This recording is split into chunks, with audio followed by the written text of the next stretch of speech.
सहनाववतु सहनौ भुनक्तु सह वीर्यं करवावहै तेजस्विनावधीतमस्तु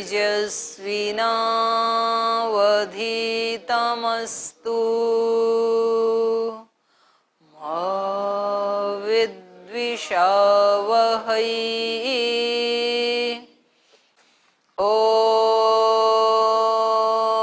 शांति शांति शांति।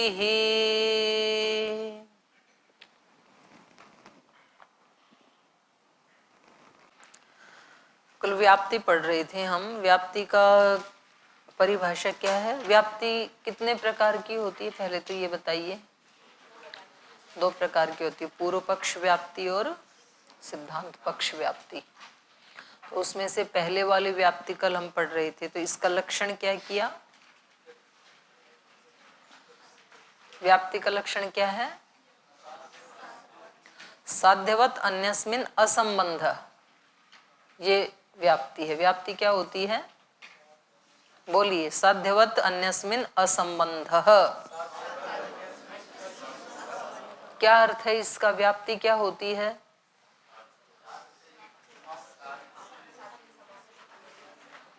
साध्यवत अन्यस्मिन असंबंध, इसका अर्थ क्या है? साध्यवत मतलब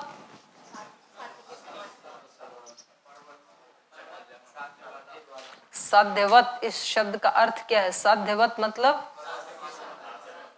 अरे तुम भी वही बोल रहे हो, 3 दिन से पढ़ा रही हूँ। वो तो पहली बार आई इसलिए बोल रही है। साध्यवत मतलब साध्य वाला बोला था ना, मत प्रत्यय यहाँ पे। 3 दिन से पढ़ रहे हैं नींद नींद में, फिर अभी करें साध्य के समान। साध्यवत मतलब साध्य वाला, इसी को साध्यवत कहते हैं, उसी को साध्यवान भी कहते हैं। ठीक है, तो कारिका का अर्थ क्या हुआ? साध्यवत। साध्यवत मतलब अन्यस्मिन मतलब,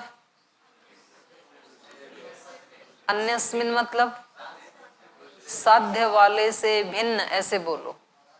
साध्यवत साध्य वाला, अन्यस्मिन साध्य वाले से भिन्न या उससे भिन्न। असंबंध माने असंबंध, हेतु ऐसे नहीं बोलना। असंबंध, अभाव। अब आएगा अभाव कस्य, किसका अभाव? तब बोलो हेतु हो। तो इसका व्याप्ति का अर्थ क्या हुआ? व्याप्ति क्या होती है? अब बोलो व्याप्ति का अर्थ बोलो। साध्य वाले से भिन्न में हेतु का अभाव। असंबंध माने अभाव। तो व्याप्ति क्या होती है? अब बोलो।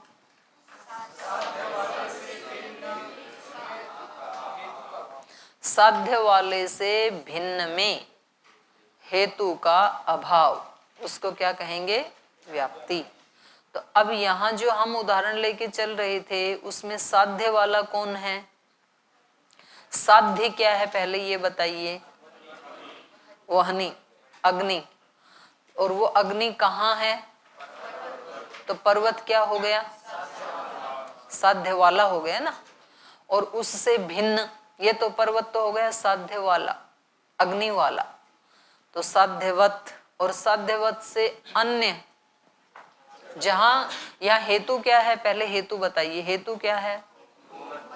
धूम। धूम था ना हेतु। पर्वतो वह्निमान, और हेतु क्या था? धूमत्वात्। तो साध्य वाले से भिन्न, अर्थात इस पर्वत से भिन्न जहां हेतु का अभाव है, वो कौन सी जगह है? जहां धूम का अभाव है। जलहृद, तालाब। तो ये क्या बन गई? अब व्याप्ति बन गई। व्याप्ति किसको कहते हैं? साध्य वाले से भिन्न में हेतु का अभाव व्याप्ति कहलाता है। अब ये जो लक्षण किया, उस लक्षण में 3 दोष नहीं होने चाहिए। क्या क्या नहीं होना चाहिए? अतिव्याप्ति, अव्याप्ति, असंभव। तो इन्होंने कल अतिव्याप्ति कहाँ हो रही थी, इस लक्षण की अतिव्याप्ति कहाँ हो रही थी? अतिव्याप्ति उसको कहते हैं कि जो लक्षण का लक्ष्य है उसको पूरा करके उसके बाहर भी निकल जाए। तो यहाँ कहाँ अतिव्याप्ति हो रही थी, कैसे हो रही थी बताओ? हाँ तो उसी को समझाओ जरा, अतिव्याप्ति कैसे हो रही थी और क्यों नहीं हुई?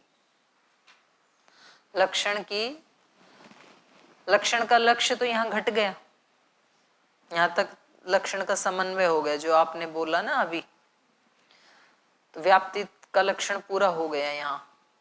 अब व्याप्ति कहाँ अतिव्याप्ति हो रही थी और कैसे आपने उसको रोका, बताइए। लक्षण में दो बोला था कि जहाँ साध्य वाला से भिन्न में हेतु का अभाव होना, यहाँ जो गर्म वाला लोहा था उसमें तो हेतु नहीं दिखाई दे रहा था, धूम तो नहीं है, तो इस हिसाब से कट जाना चाहिए था वो जो लक्षण किया था, लेकिन नहीं कटा इसलिए क्योंकि जो बहनी जो पर्वत में था वो संयोग संबंध से था, लेकिन यहाँ पे जो है वो समवाय संबंध से अब बहनी है, इसलिए नहीं, मतलब अतिव्याप्ति नहीं हुआ। नहीं, अतिव्याप्ति हो कैसे रही थी पहले तो ये बताओ, अतिव्याप्ति कैसे हो रही थी यहाँ पर?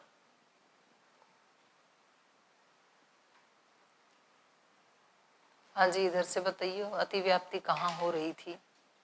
इन्होंने ये बोला तप्ताए पिंडा दो, तप्त पिंड में अतिव्याप्ति हो रही थी, और फिर ये बता तो दिया पर मतलब उसको भी नहीं पता कि क्या बता रही हूँ। तो आप में से बताइए अतिव्याप्ति कहाँ हो रही थी इस लक्षण की और क्यों नहीं होगी, क्यों नहीं हुई? ये जो अनुमान खंड है ना, इसको यदि आपने पढ़ लिया तो आपको बाकी के दोनों खंड भी आ जाएंगे। वो जैसे वो होता है ना, कहीं से पानी गुजरता है या दूध गिरा दें वो गुजरता है, तो फिर वो हमेशा उधर से ही जाने लगता है, तो उसमें कोई जोर नहीं पड़ता है। और कहीं से कोई नदी जा रही है और वहां आसानी से बह रही थी और उधर से बंद कर दिया, और अब उसको यदि नया रास्ता बनाना है तो किसी जंगल में से फिर क्या करना पड़ेगा? वहां से कोई पुरुषार्थ नहीं करना पड़ रहा था, बह ही रही है सदियों से, और उसको यदि बंद कर दें तो पानी को क्या करना पड़ेगा? नया रास्ता बनाने के लिए पुरुषार्थ करना पड़ता है। फिर तो हम कुछ चीजें हमारी ऐसी हैं जिनको हम बिना कोई दिमाग को लड़ाई कर लेते हैं, उसमें कोई दिमाग की जरूरत नहीं है। यज्ञ करने में कोई दिमाग की जरूरत नहीं है, आप अपने दिमाग को भले ही कमरे में रखाओ, बिना दिमाग के भी ईश्वर स्तुति प्रार्थना भी हो जाएगी, आचमन भी हो जाएगा, मंत्र भी सारे बोले जाएंगे, क्योंकि वो कब से वर्षों से बोला जा रहा है। लेकिन आपको यदि कोई नया काम करना है तो फिर दिमाग लगाना पड़ता है। जिन चीजों का हमें अभ्यास हो गया ना, जैसे सीधे हाथ से कब से लिखते आ रहे हैं, बचपन से, तो क्या दिक्कत है? कितना भी लिखवा लो आपसे, आपका मन कहीं और हो, मैं बोलती जाऊं तो भी लिखते जाओगे। और उल्टे वाले से उतना फटाफट लिखवाना पड़े तो फिर नहीं हो पाता है, क्योंकि आदत नहीं है, वो संस्कार नहीं है। और जिनको बचपन से उल्टे हाथ से लिखने की आदत पड़ गई वो उल्टे से फटाफट लिख देंगे, और सीधे से लिखवाएं तो उनसे तो उनको फिर नहीं होता है। तो ऐसे ये जो इसको पढ़ते समय दिमाग को खोलने के लिए, और ये यहाँ के लिए ही नहीं, जैसे आप साधक हैं, योग में प्रवेश कर रहे हैं, तो वहाँ सूक्ष्म दिमाग की जरूरत होती है, स्थूल वाले से काबू नहीं आता है वहाँ पे। और दिमाग को सूक्ष्म करने के लिए यही साधन है, प्राणायाम, इस प्रकार के ग्रंथों का अध्ययन। क्योंकि जो छिद्र बंद है ना, जिनका यूज ही नहीं हो रहा, तो वो ऐसे ही खुलते हैं। तो इसको आपने अनुमान खंड को यदि पढ़ लिया बहुत बड़ा महालाभ हो जाएगा आपका, लेकिन उसमें पूरा एकाग्र करना पड़ता है। तो इसलिए मैंने कल कहा था आपको कि आप इसमें कहाँ अतिव्याप्ति हो रही है, कहाँ अव्याप्ति हो रही है, और कैसे हमने उसको रोका, ये लक्षण बना करके। इसलिए पूरा 1 घंटा इस सूत्र पे लगाया था। तो यहाँ क्यों हो रही थी अतिव्याप्ति? तो पहले आपको ये उदाहरण पकड़ना चाहिए। पर्वतो धूमवान लिखवाया था, बोलो एक बार। पर्वतो धूमवान, हेतु क्या दिया था? हेतु क्या लिखवाया था? यही तो सिद्ध करना है, पर्वतो धूमवान न कि वन्यमान। अब यही मैं कह रही हूं कि दिमाग में बैठा है पर्वतो वन्यमान, तो हेतु बोल रहे हैं धूमत्वात्, धूम को ही सिद्ध करना है। यहाँ पे पक्ष क्या है? पर्वतो धूमवान न कि वन्यमान। अब मुख से धूमवान बोल रहे हैं, लेकिन दिमाग में वन्यमान ही चल रहा है। और हेतु क्या है इसका? वो देखो ना, पुस्तक उसमें दिया है, पुस्तक में दिया है। लक्षण समन्वय से अगली तो पंक्ति है। मैं तो कह रही हूँ पुस्तक को देख के ही बता दो, आप मेरे को समझा दो, ऐसे मुंह जबानी ना बताओ। अतिव्याप्ति कहाँ हो रही थी और कैसे हमने उसको रोका, ये पुस्तक में पढ़ के ही समझा दीजिए, वैसे बताने की जरूरत नहीं है। तो उदाहरण मैं ही पढ़ दे रही हूं, उसके आगे आप बताने की कोशिश करें। उदाहरण ये दे रहे हैं धूमवान, और हेतु दे रहे हैं वह्नेहि, धूमवान वह्ने इत्यादि। अर्थात पर्वत धूमवान है, हेतु क्या है? वह्ने, अग्नि के होने से। तो पहले तो ये बताओ कि ये पक्ष सत है असत है? क्यों? इसमें क्या बनेगा? व्याप्ति क्या बनेगी? जैसे पहला था पर्वतो वह्निमान, हेतु क्या था? धूमत्वात्, धूम वाला होने से। वहां व्याप्ति क्या बन रही थी? यत्र यत्र धूमा तत्र तत्र वह्नि, तो वहां पर व्याप्ति ये बन रही थी। यहां पर व्याप्ति क्या बनेगी? यत्र यत्र अग्नि तत्र तत्र धूमा। तो ये कैसी व्याप्ति है? सद व्याप्ति है असद व्याप्ति है? क्योंकि जहां जहां अग्नि हो वहां धुआं भी हो, ये जरूरी नहीं है ना। तो ये असद व्याप्ति है, तो यहाँ तो व्याप्ति का लक्षण घटना ही नहीं चाहिए ना, लेकिन फिर भी घट जाएगा।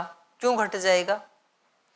धूमवान वन्य इत्यादि साध्यवत अन्यस्मिन, हमारे पास यहाँ साध्य क्या है? इस उदाहरण में क्या सिद्ध करना है? साध्य क्या है?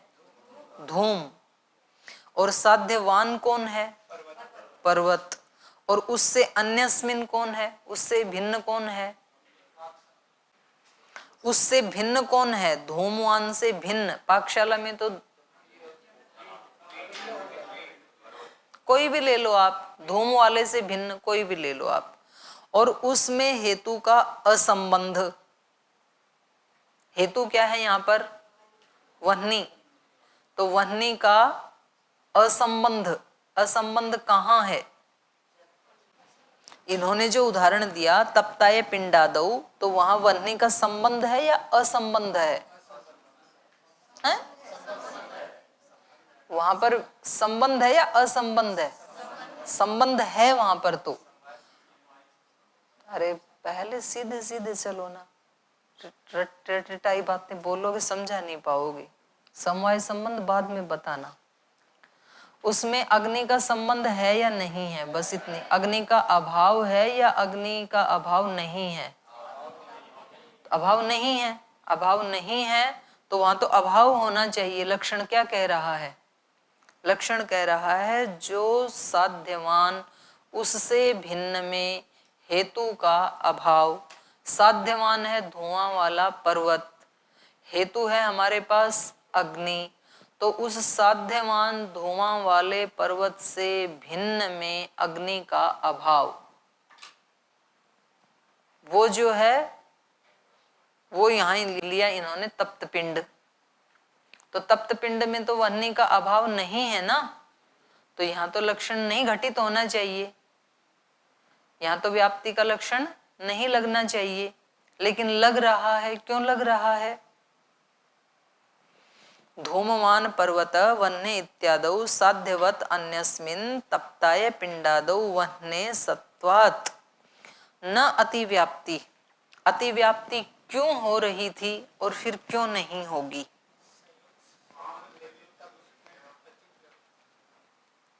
कहाँ संयोग था? किसने बताया आपको? आपको लक्षण में आना पड़ेगा, आपको लक्षण में बताना पड़ेगा। ये लक्षण में कहाँ बताना पड़ेगा?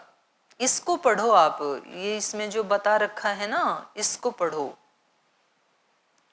अत्र येन संबंधेन साध्यम तेन संबंधेन साध्यवान बोध्य। इस पंक्ति का अर्थ समझाओ मेरे को, तब आपका माना जाएगा ये समवाय संबंध आप क्या कहना चाह रहे हैं। इस पंक्ति का क्या अर्थ है? येन संबंधेन साध्यम तेन संबंधेन साध्यवान बोध्य। ओम ओम दीदी।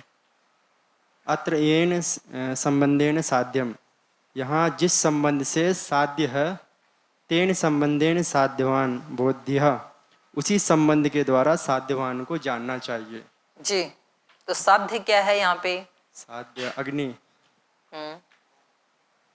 आपने जो उदाहरण लिया उसमें साध्य क्या है? साध्य अग्नि है। ठीक से देख लो,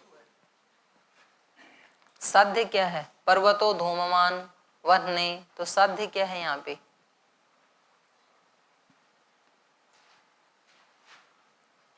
मैं बोल रही हूँ ना, पर्वतो धूमवान, हेतु है वह्ने, तो साध्य क्या है यहाँ पे? साध्य अग्नि हो जाएगा, बहिनी।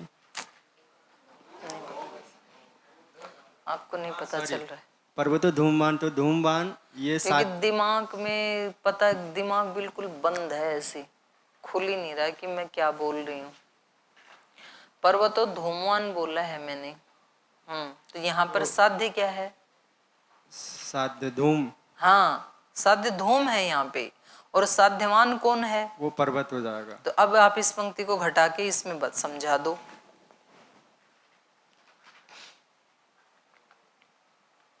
येन संबंधेन साध्यम तेन संबंधेन साध्यवान बोध्य।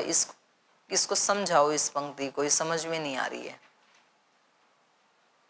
ये कह रहे हैं यहाँ जो क्योंकि पहले संबंध समझ में आए तब असंबंध समझ में आए ना। इसमें सूत्र में जो असंबंध कहा है, असंबंध का अर्थ क्या है? अभाव। तो पहले तो संबंध समझ में आए,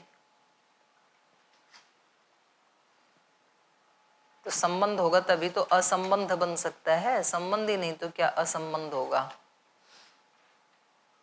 तो पहले संबंध बताओ। येन संबंधेन साध्यम, जिस संबंध से साध्य होता है। तो इसको समझा दो जरा, इस उदाहरण में समझाओ। समझा पाओगे? नहीं समझा पाओगे? आता है तो समझाओ, नहीं आता है तो टाइम वेस्ट नहीं करना। और किसी को लगता है समझाने का? हाँ बोलो, माइक ले लो। जिस संबंध से साध्य हेतु के साथ रहता है, उसी संबंध से साध्यवान को साध्य के साथ रहना चाहिए। जैसे कि धूम है साध्य, पर्वत में धूम साध्य है और वह्नि उसका हेतु है। तो धूम नहीं, पहले साध्य के बाद साध्यवान को पकड़ो ना। यहाँ तो दो चीजें चल रही है ना। ये न संबंधेन साध्यम तेन संबंधेन साध्यवान, उसी संबंध से साध्यवान को भी जानना चाहिए। क्योंकि सूत्र क्या कह रहा है?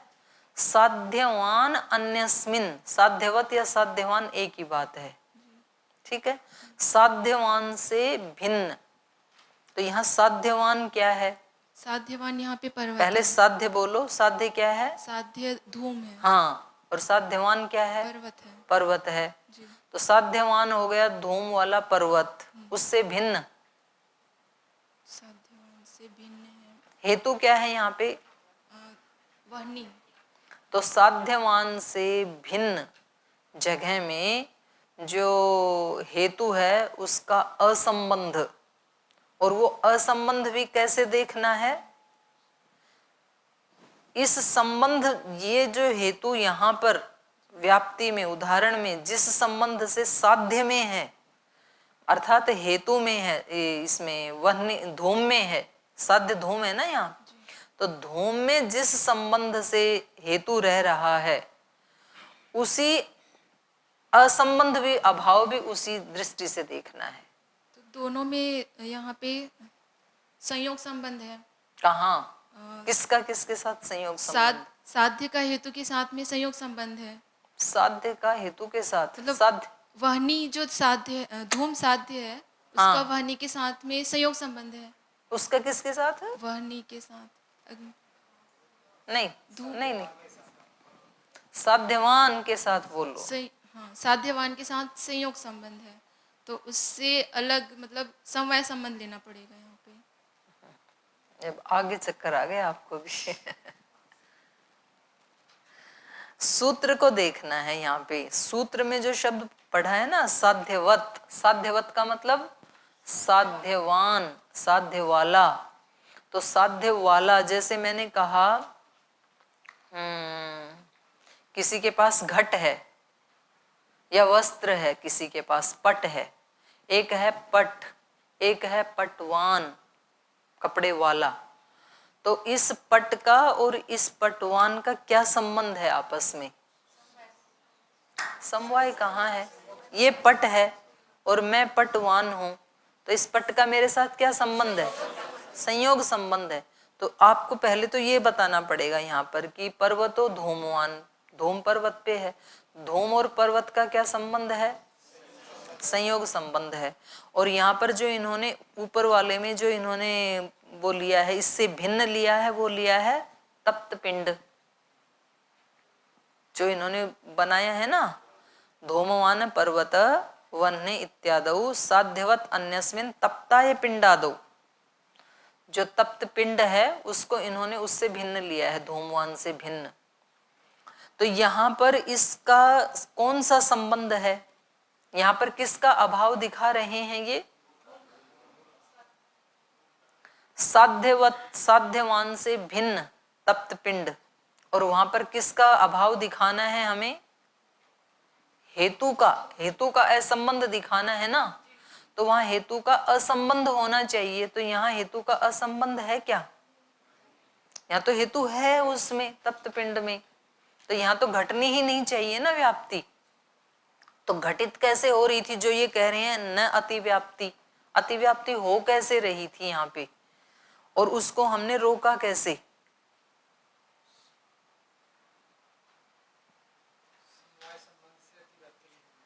नहीं, कैसे नहीं होगी? समवाय संबंध कहाँ देखेंगे आप?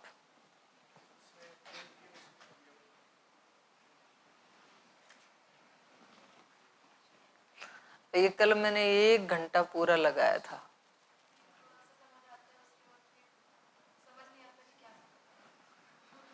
हाँ, ये समझ में नहीं आता कि समझ में क्या आया था। तो यहाँ पर ये सूत्र में देखने हैं दोनों संबंध, साध्यवत अन्यस्मिन असंबंध, साध्य वाले से जो भिन्न उसमें असंबंध। तो यहाँ साध्य वाला कौन है? यहाँ पर्वत है, और उससे भिन्न लिया है तप्त पिंड, और उसमें तो वह्नि का संबंध है, उसमें तो असंबंध नहीं है। तो वहां पर ये देखना है कि वहां पर तो सूत्र की प्रवृत्ति होगी ही नहीं। क्यों नहीं होगी वहां पे?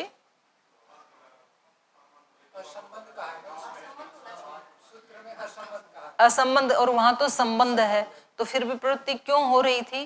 प्रवृत्ति इसलिए हो रही थी क्योंकि सूत्र में जो संबंध कहा है वो संयोग वाला लिया गया है, संयोग संबंध को गृहीत किया है। किस में? सूत्र में किस जगह? साध्यवत, इस शब्द में, सूत्र में जो साध्यवत शब्द कहा है, इस साध्यवत शब्द में जो संबंध लिया है वो लिया है संयोग संबंध। और यहाँ पर जो अग्नि का संबंध है वो है समवाय संबंध। तो इसलिए यहाँ पर वो लक्षण की यहाँ पर व्याप्ति होगी ही नहीं, अतिव्याप्ति होगी ही नहीं। तो यहाँ आपको सूत्र में बताना है ये। अगर सूत्र में देखो दो संबंध हो सकते हैं ना। जब तक हम ये स्पष्ट नहीं करेंगे कि साध्यवत में कौन सा संबंध है साध्य वाला, इसमें संयोग संबंध है कि समवाय संबंध है या वाच्यवाचक भाव है या व्याप्य व्यापक, कई सारे संबंध हो सकते हैं ना। तो हमने यहाँ पर कौन सा संबंध लिया है इस व्याप्ति के लक्षण में, ये स्पष्ट करना पड़ेगा हमें, नहीं तो फिर अतिव्याप्ति होने लगेगी। तो अभी अतिव्याप्ति नहीं होगी, क्योंकि हमने क्या बता दिया कि हमने जो अग्नि या धूम का पर्वत के साथ जो संबंध लिया है वो संयोग संबंध लिया है। इसमें लक्षण सूत्र में हमने समवाय संबंध नहीं लिया है, इसलिए वहां पर ये लक्षण काम नहीं करेगा, अतिव्याप्ति नहीं होगी। भले ही वहां अग्नि का संयोग है, वहां भी अग्नि है, हेतु का संयोग है वहां पर, लेकिन वहां पर क्योंकि वो तो वहां एक अग्नि का संबंध है पर्वत के साथ, वहां है संयोग संबंध। एक संबंध अग्नि का है यहाँ अयोध्या पिंड में, यहाँ संबंध है समवाय संबंध से। तो हमने सूत्र में कौन से वाला संबंध लिया, साध्यवत कह करके हमने संयोग लिया है। तो साध्यवत से भिन्न भी हमें कौन सा लेना है, संयोग संबंध वाला ही कोई उदाहरण लेना है। यदि संयोग संबंध वाला कोई उदाहरण मिल जाए तब तो सूत्र की अतिव्याप्ति हो जाए, और यदि कहीं भी संयोग संबंध वाला इससे भिन्न ना मिले तो लक्षण घट गया हमारा। तो यही कहा इन्होंने कि न अतिव्याप्ति, अतिव्याप्ति नहीं होगी, अर्थात हमारा लक्षण बिल्कुल ठीक है जो हमने बनाया है। यद्यपि ये पूर्व पक्ष व्याप्ति है, लेकिन ये पूर्व पक्षी लास्ट तक इस अपने लक्षण को बिल्कुल शुद्ध सिद्ध कर रहा है, और उसने कर भी दिया है। इसका खंडन कहाँ होगा, अगले सूत्र में होगा। यहाँ तो एक दोष आया, साध्यवत से भिन्न अयोध्या में व्याप्ति होने लगी, लेकिन यहाँ पर इन्होंने बताया कि हमने जो सूत्र में पढ़ा साध्यवत, वहां पर हमने कौन सा संबंध लिया, संयोग संबंध। इसलिए अन्यत्र भी कहीं अग्नि का संबंध हमें देखना है तो वो देखना है संयोग संबंध। अयोध्या में संबंध है समवाय संबंध, तो इसलिए अतिव्याप्ति नहीं होगी। तो फिर अगला दोष आएगा अव्याप्ति। तो इनमें सब में ना 2-3 बातें कल लिखवाई थी, तो उनको एक बार आप अच्छे से फिर दोबारा पढ़ के आओ, क्योंकि ये दोनों व्याप्ति अच्छे से समझना बहुत जरूरी है, ये वाली व्याप्ति भी और अगली वाली व्याप्ति भी। तो फिर ये पूरा खंड आपको समझ में आ जाएगा, और मतलब थोड़ा सा आपको दिमाग को एकाग्र करना पड़ेगा, लेकिन समझ में आ जाएगा, ऐसा नहीं है कि नहीं आएगा। और इसमें हिंदी भी है, और उसके बाद ये वाली जो व्याख्या है ना आलोक वाली, ये सरल है, तो इसमें भी आप थोड़ा पढ़ सकते हैं। तो आज तो फिर समय हो गया, फिर इसको आगे वाले को आप अच्छे से पढ़ के आना, लेकिन कल ईमानदारी से, और फिर जो समझ में नहीं आएगा उसके ऊपर फिर एक बार कल बता देंगे, लेकिन ये दिमाग में अच्छे से बैठना चाहिए सबको जरूर।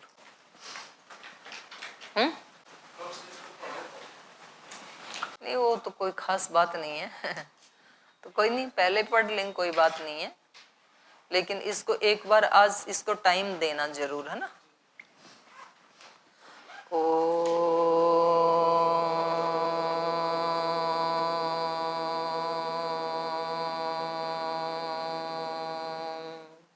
श्री गुरुभ्यो नमः। हे हृदयेश्वर, हे सर्वेश्वर, हे प्राणेश्वर, हे परमेश्वर, हे हृदयेश्वर, हे सर्वेश्वर, हे प्राणेश्वर, हे परमेश्वर, हे समर्थ है करुणा सिंधु, हे समर्थ है करुणा सिंधु, विनती स्वीकार करो, विनती स्वीकार करो।